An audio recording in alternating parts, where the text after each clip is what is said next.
ओम शांति। आज 6 दिसंबर 2025 के बाबा के अनमोल मधुर महावाक्य सुनेंगे। आज की बाबा की मुरली में बाबा कहते ये शरीर एक खिलौना है और आत्मा उसकी चैतन्य चाबी है। 5000 वर्ष तक की चाबी भरी थी और ये चैतन्य चाबी के आधार से ये खिलौना चलता रहा। अब बाबा कहते हैं पुनः चाबी भरने का समय आ गया है। तो जितना पावर हाउस के साथ कनेक्शन जोड़ेंगे, चाबी भरती जाएंगी और अगले कल्प के लिए पूरी चाबी भर जाएगी। दूसरा बाबा कहते हैं ये कठपुतली का खेल भी है। जिस तरह कठपुतली डांस करती रहती है, ऐसे यह भी कठपुतली का खेल है। तुम डांस करते करते सीढ़ी नीचे उतरते आए, अब फिर से ऊपर चढ़ना है और ऊपर चढ़ने का आधार है श्रीमत। जितना श्रीमत पर चलते जाएंगे ऊपर चढ़ते जाएंगे। तो सुनते हैं आज के बाबा के अनमोल मधुर महावाक्य। ओम शांति। मीठे बच्चे, ये शरीर रूपी खिलौना आत्म रूपी चैतन्य चाबी से चलता है। तुम अपने को आत्मनिश्चय करो तो निर्भय बन जाएंगे। आज की मुरली से प्रश्न है, आत्मा शरीर के साथ खेल खेलते नीचे आई है, इसलिए उसको कौन सा नाम देंगे? उत्तर है कठपुतली। जैसे ड्रामा में कठपुतलियों का खेल दिखाते हैं, वैसे तुम आत्माएं कठपुतली की तरह 5000 वर्ष में खेल खेलते नीचे पहुंच गई हो। बाप आए हैं तुम कठपुतलियों को ऊपर चढ़ने का रास्ता बताने। अब तुम श्रीमत की चाबी लगाओ तो ऊपर चले जाएंगे। आज की मुरली से पहले गीत बजा है, महफिल में जल उठी शमा परवानों के लिए। ओम शांति। रूहानी बाप रूहानी बच्चों को श्रीमत देते हैं। कभी कोई की चलन अच्छी नहीं होती तो माँ बाप कहते हैं तुम कुशल ईश्वर मत देवे। विचारों को ये पता ही नहीं कि ईश्वर सचमुच मत देते हैं। अभी तुम बच्चों को ईश्वरीय मत मिल रही है, अर्थात रूहानी बाप बच्चों को श्रेष्ठ मत दे रहे हैं, श्रेष्ठ बनने के लिए। अभी तुम समझते हो हम श्रेष्ठ ते श्रेष्ठ बन रहे हैं। बाप हमको कितनी उच्च मत दे रहे हैं। हम उनकी मत पर चलकर मनुष्य से देवता बन रहे हैं। तो सिद्ध होता है मनुष्य को देवता बनाने वाला वही बाप है। सिख लोग भी गाते हैं, मनुष्य से देवता किए करत न लागी वार। तो जरूर मनुष्य से देवता बनाने की मत देते हैं। उनकी महिमा भी गाई जाती है, परमात्मा की महिमा भी गाई जाती है। एक ओंकार कर्ता पुरुष निर्भय, तुम सब निर्भय हो जाते हो। अपने को आत्मा समझते हो ना, आत्मा को कोई भय नहीं रहता है। बाप कहते हैं निर्भय बनो। भय फिर काहे का? तुमको कोई भय नहीं। तुम अपने घर बैठे भी बाप की श्रीमत लेते रहते हो। अब श्रीमत किसकी, कौन देते हैं, ये बातें गीता में तो है नहीं। अभी तुम बच्चे समझते हो। बाप कहते हैं तुम पतित बन गए हो, अब पावन बनने के लिए माम एकम याद करो। यह पुरुषोत्तम बनने का मेला संगम युग पर ही होता है। बहुत आकर श्रीमत लेते हैं।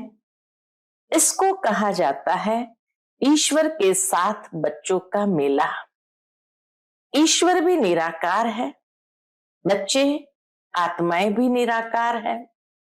हम आत्मा है, ये पक्की पक्की आदत डालनी है। जैसे खिलौने को चाबी दी जाती है तो डांस करने लग पड़ते हैं, तो आत्मा भी इस शरीर रूपी खिलौने की चाबी है। आत्मा इनमें न हो तो कुछ भी कर न सके। तुम हो चैतन्य खिलौने। खिलौनों को चाबी नहीं दी जाए तो काम का ही नहीं रहेगा, खड़ा हो जाएगा। आत्मा भी चैतन्य चाबी है और ये अविनाशी अमर चाबी है। बाप समझाते हैं, मैं देखता ही हूं आत्मा को। आत्मा सुनती है, ये पक्की आदत डालनी है। इस चाबी बिगर शरीर चल न सके। इनको भी चाबी अविनाशी मिली हुई है। 5000 वर्ष इसकी चाबी चलती है। इस चैतन्य खिलौने में जो चाबी भरी जाती वो 5000 साल चलती है। चैतन्य चाबी होने कारण चक्र फिरता ही रहता है। यह है चैतन्य खिलौने। बाप भी चैतन्य आत्मा है। जब चाबी पूरी हो जाती है तो फिर बाप नए सिर युक्ति बताते हैं कि मुझे याद करो, तो फिर चाबी लग जाएगी। अर्थात आत्मा तमो प्रधान से सतो प्रधान बन जाएंगी। जैसे मोटर से पेट्रोल खत्म होने पर फिर भरा जाता है ना, अभी तुम्हारी आत्मा समझती है हमारे में पेट्रोल कैसे भरेगा। बैटरी खाली होती है तो फिर उनमें पावर भरी जाती है ना। बैटरी खाली होती है तो लाइट खत्म हो जाती है। आत्मा की चमक, लाइट खत्म हो जाती है। अब तुम्हारी आत्मा रूपी बैटरी भरती है। जितना याद करेंगे उतना पावर भरती जाएगी। इतना 84 जन्मों का चक्कर लगाए बैटरी खाली हो गई है। सतो रजो तमो में आई है। अब फिर बाप आए हैं चाबी देने अथवा बैटरी को भरने। पावर नहीं है तो मनुष्य कैसे बन जाते हैं? तो अब याद से ही बैटरी को भरना है। इनको ह्यूमन बैटरी कहे। बाप कहते हैं, मेरे साथ योग लगाओ। ये ज्ञान एक ही बाप देते हैं। सदगति दाता व एक ही बाप है। अभी तुम्हारी बैटरी सारी भरती है, जो फिर 84 जन्म पूरे पाठ बजाते हो। जैसे ड्रामा में कठपुतलियां नाचती है ना, तुम आत्माएं भी ऐसे कठपुतलियों मिसल हो।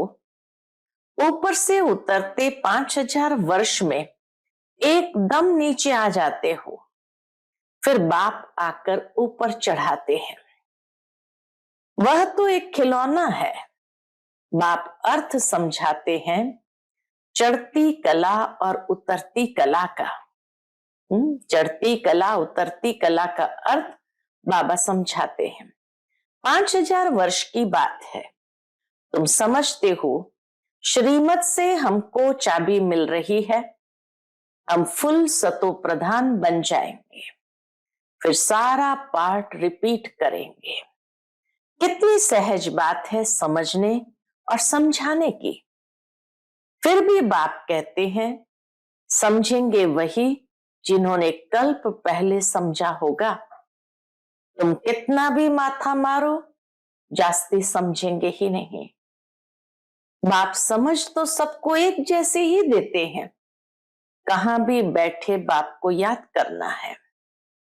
भल सामने ब्राह्मणी न हो तो भी तुम याद में बैठ सकते हो। मालूम है बाप की याद से ही हमारे विकर्म विनाश होंगे, तो उस याद में बैठ जाना है। कोई को बिठाने की दरकार नहीं है। खाते पीते स्नान आदि करते बाप को याद करो। थोड़ा टाइम दूसरा कोई सामने बैठ जाते हैं, ऐसे नहीं कि वह मदद करते हैं तुमको? नहीं, हर एक को अपने को ही मदद करनी है। बाबा को याद करते हुए हर एक को अपने को ही मदद करनी है। ईश्वर ने तो मत दी है कि ऐसे ऐसे करो तो तुम्हारी दैवी बुद्धि बन जाएंगी। ये टेम्पटेशन दी जाती है। श्रीमत तो सबको देते रहते हैं। इतना जरूर है किसकी बुद्धि ठंडी है, इसकी तेज है। पावन के साथ योग नहीं लगता तो बैटरी चार्ज नहीं होती। केवल पावन एक बाबा है, उनके साथ जब योग लगता तो बैटरी चार्ज होती है। पावन के साथ योग नहीं लगता तो बैटरी चार्ज नहीं होती है। बाप की श्रीमत नहीं मानते हैं, योग लगता ही नहीं। तुम अभी फील करते हो हमारी बैटरी भरती जाती है।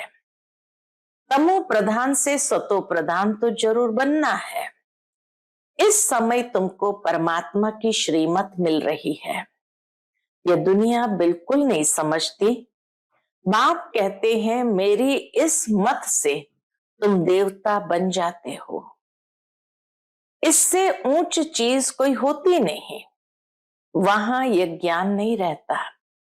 यह भी ड्रामा बना हुआ है।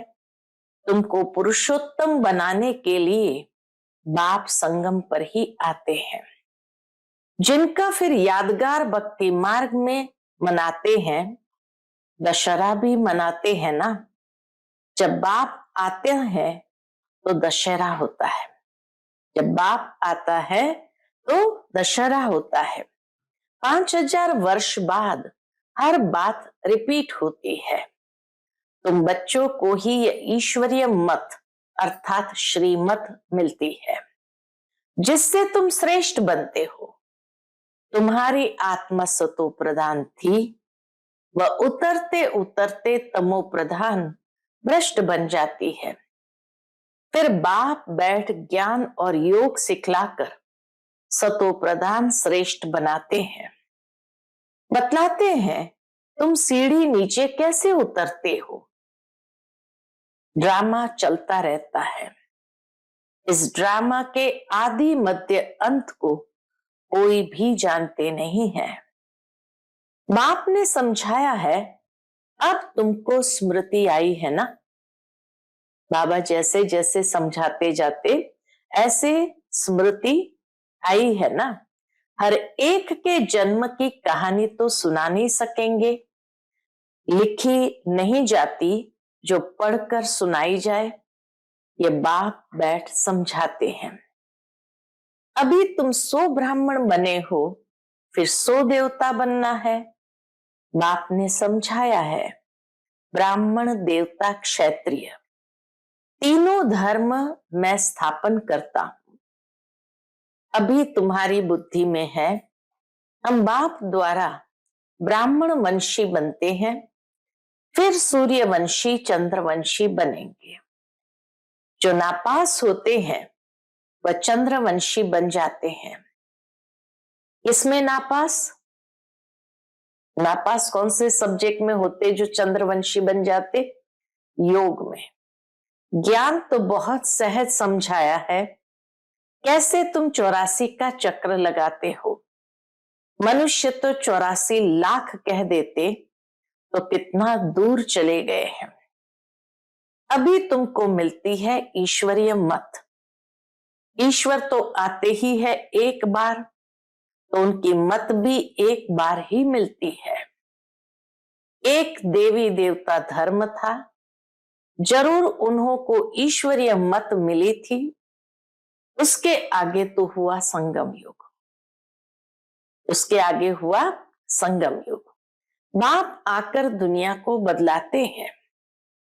तुम अब बदल रहे हो। इस समय तुमको बाप बदलाते हैं। तुम कहेंगे कल्प कल्प हम बदलते आए हैं, बदलते ही रहेंगे। ये चैतन्य बैटरी है ना, यह चैतन्य बैटरी है ना, वह है जड़।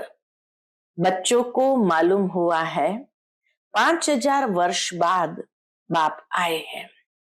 श्रेष्ठ ते श्रेष्ठ मत भी देते हैं। ऊंच ते ऊंच भगवान की ऊंच मत मिलती है, जिससे तुम ऊंच पद पाते हो। तुम्हारे पास जब कोई आते हैं तो बोलो, तुम ईश्वर की संतान हो ना। ईश्वर शिव बाबा है, शिव जयंती भी मनाते हैं, वह है भी सदगति दाता। उनको अपना शरीर तो है नहीं, तो किसके द्वारा मत देते हैं? पूछो, फिर किसके द्वारा मत देते हैं? तुम भी आत्मा हो, इस शरीर द्वारा बातचीत करते हो ना। शरीर बिगर आत्मा कुछ कर न सके। निराकार बाप भी आए कैसे? गायन भी है, रथ पर आते हैं।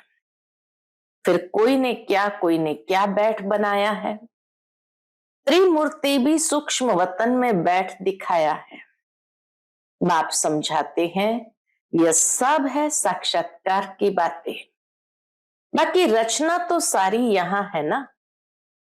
तो रचता बाप को भी यहां आना पड़े। पति दुनिया में ही आकर पावन बनाना है। यहां बच्चों को डायरेक्ट पावन बना रहे हैं। समझते भी है, फिर भी ज्ञान बुद्धि में बैठता नहीं।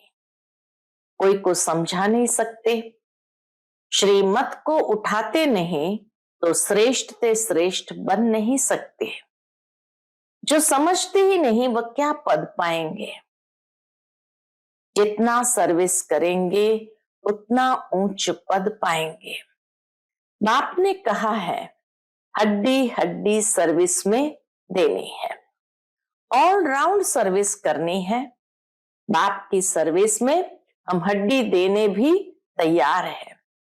बहुत बच्चियां तड़पती रहती है सर्विस के लिए, बाबा हमको छुड़ाओ तो हम सर्विस में लग जाए, जिससे बहुतों का कल्याण हो। सारी दुनिया तो जिस्मानी सेवा करती है, उससे तो सीढ़ी नीचे ही उतरते आते हैं। अभी इस रूहानी सेवा से चढ़ती कला होती है। हर एक समझ सकते हैं, ये फलाने हमसे जास्ती सर्विस करते हैं। सर्विसेबल अच्छी बच्चियां हैं तो सेंटर भी संभाल सकती है। क्लास में नंबरवार बैठते हैं, यहां तो नंबरवार नहीं बिठाते हैं, फंक हो जाएंगे। बाबा कहे अगर यहाँ नंबरवार बिठाए तो फंक हो जाएंगे। समझ तो सकते हैं ना, सर्विस नहीं करते तो जरूर पद भी कम हो जाएगा। पद नंबरवार बहुत है ना, परंतु वह है सुख धाम, यह है दुख धाम। वहां बीमारी आदि कोई होती नहीं, बुद्धि से काम लेना पड़ता है। समझना चाहिए, हम तो बहुत कम पद पा लेंगे, क्योंकि सर्विस तो करते नहीं है। सर्विस से ही पद मिल सकता है। अपनी जांच करनी चाहिए। हर एक अपनी अवस्था को जानते हैं। मम्मा बाबा भी सर्विस करते आए हैं, अच्छे अच्छे बच्चे भी है, कल नौकरी में भी है। उनको कहा जाता है हाफ पे पर भी छुट्टी लेकर जाए, सर्विस करो, अर्जा नहीं है। जो बाबा के दिल पर सो ताउसी तख्त पर बैठते हैं। जो बाबा के दिल पर सो ताउसी तख्त पर बैठते हैं, नंबरवार पुरुषार्थ अनुसार। ऐसे ही विजयी माला में आ जाते हैं, अर्पण भी होते हैं, सर्विस भी करते हैं। कोई तो भल अर्पण होते हैं, सर्विस नहीं करते तो पद कम हो जाएगा ना। यह राजधानी स्थापन होती है श्रीमत से। ऐसा कभी सुना? ये पूरी राजधानी स्थापन होती है श्रीमत से, अथवा पढ़ाई से राजाई स्थापन होती है। ये कभी सुना, कभी देखा? हाँ, दान पुण्य करने से राजा के घर में जन्म ले सकते हैं, बाकी पढ़ाई से राजाई पद पाए ऐसा तो कभी सुना नहीं होगा। इसको पता भी नहीं बाप समझाते हैं, तुमने ही पूरे 84 जन्म लिए हैं, तुमको अब ऊपर जाना है बहुत इजी। तुम कल्प कल्प समझते हो, नंबरवार पुरुषार्थ अनुसार। बाप याद प्यार भी नंबरवार पुरुषार्थ अनुसार देते हैं। बहुत याद प्यार उनको देंगे बाबा, बहुत याद प्यार उनको देंगे जो सर्विस में है। तो अपनी जांच करनी है कि मैं दिल पर चढ़ा हुआ हूं, माला का दाना बन सकता हूं। अनपढ़े जरूर पड़े हुए के आगे भरी ढोएंगे। बाप तो समझाते हैं बच्चे पुरुषार्थ करें, परंतु ड्रामा में पार्ट नहीं है तो फिर कितना भी माथा मारो चढ़ते ही नहीं। कोई न कोई ग्रहाचारी लग जाती है। देह अभिमान से ही फिर और विकार आते हैं। मुख्य कड़ी बीमारी देह अभिमान की है। सतयुग में देह अभिमान का नाम ही नहीं होगा, वहां तो है ही तुम्हारी प्रारब्ध। यह यहां ही बाप समझाते हैं और कोई ऐसी श्रीमत देते नहीं। कौन सी श्रीमत? कि अपने को आत्मा समझ माम एकम याद करो। यह मुख्य बात है, लिखना चाहिए। निराकार भगवान कहते हैं मुझ एक को याद करो। अपने को आत्मा समझो, अपनी देह को भी याद नहीं करो। जैसे भक्ति में भी एक शिव की ही पूजा करते हैं, अब ज्ञान भी सिर्फ मैं ही देता हूं, बाकी सब है भक्ति। अव्यभिचारी ज्ञान एक ही शिव बाबा से तुमको मिलता है। यह ज्ञान सागर से रत्न निकलते हैं, उस सागर की बात नहीं। यह ज्ञान का सागर तुम बच्चों को ज्ञान रत्न देते हैं, जिससे तुम देवता बनते हो। शास्त्रों में तो क्या क्या लिख दिया है। सागर से देवता निकला, फिर रत्न दिया। ये ज्ञान सागर तुम बच्चों को रत्न देते हैं। तुम ज्ञान रत्न चुकते हो। आगे पत्थर चुकते थे तो पत्थर बुद्धि बन पड़े। अब रत्न चुगने से तुम पारस बुद्धि बन जाते हो, पारसनाथ बनते हो ना। ये पारसनाथ कौन? लक्ष्मी नारायण। ये पारसनाथ विश्व के मालिक थे। भक्ति मार्ग में तो अनेक नाम, अनेक चित्र बना रखे हैं। वास्तव में लक्ष्मी नारायण व पारसनाथ एक ही है। नेपाल में पशुपतिनाथ का मेला लगता है, वह भी पारसनाथ ही है। अच्छा, मीठे मीठे सिकिलते बच्चों प्रति माता पिता बाप दादा का याद प्यार और गुड मॉर्निंग। रूहानी बाप की रूहानी बच्चों को नमस्ते। हम सब रूहानी बच्चों की रूहानी माता पिता बाप दादा को याद प्यार, गुड मॉर्निंग और नमस्ते नमस्ते। शुक्रिया बाबा, शुक्रिया। आज की मुरली से धारणा के लिए मुख्य सार है। पहली पॉइंट, बाप ने जो ज्ञान रत्न दिए हैं वही चुगने हैं, पत्थर नहीं। देह अभिमान की कड़ी बीमारी से स्वयं को बचाना है। दूसरी पॉइंट, अपनी बैटरी को फुल चार्ज करने के लिए पावर हाउस बाप से योग लगाना है। आत्म अभिमानी रहने का पुरुषार्थ करना है, निर्भय रहना है। आज का बाप दादा का मधुर वरदान हम बच्चों के लिए है। दातापन की भावना द्वारा इच्छा मात्रम अविद्या की स्थिति का अनुभव करने वाले तृप्त आत्मा भव। दातापन की भावना द्वारा इच्छा मात्रम अविद्या की स्थिति का अनुभव करने वाले तृप्त आत्मा भव। सदा एक लक्ष्य हो कि हमें दाता का बच्चा बन सर्व आत्माओं को देना है। दातापन की भावना रखने से संपन्न आत्मा हो जाएंगे, और जो संपन्न होंगे वह सदा तृप्त होंगे। मैं देने वाला दाता का बच्चा हूं, देना ही लेना है। यही भावना सदा निर्विघ्न इच्छा मात्रम अविद्या की स्थिति का अनुभव कराती है। सदा एक लक्ष्य की तरफ ही नजर रहे, वह लक्ष्य है बिंदु, और कोई भी बातों के विस्तार को देखते हुए नहीं देखो, सुनते हुए नहीं सुनो। आज का स्लोगन है, बुद्धि व स्थिति यदि कमजोर है तो उसका कारण है व्यर्थ संकल्प। बुद्धि व स्थिति यदि कमजोर है तो उसका कारण है व्यर्थ संकल्प। आज का व्यक्त इशारे, अब संपन्न व कर्मातीत बनने की धुन लगाओ। उसके अंतर्गत कर्मातीत बनने के लिए कर्मों के हिसाब किताब से मुक्त बनो।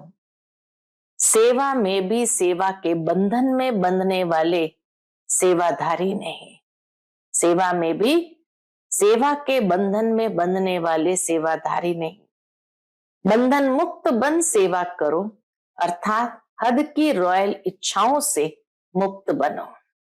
जैसे देह का बंधन, देह के संबंध का बंधन, ऐसे सेवा में स्वार्थ, यह भी बंधन कर्मातीत बनने में विघ्न डालता है।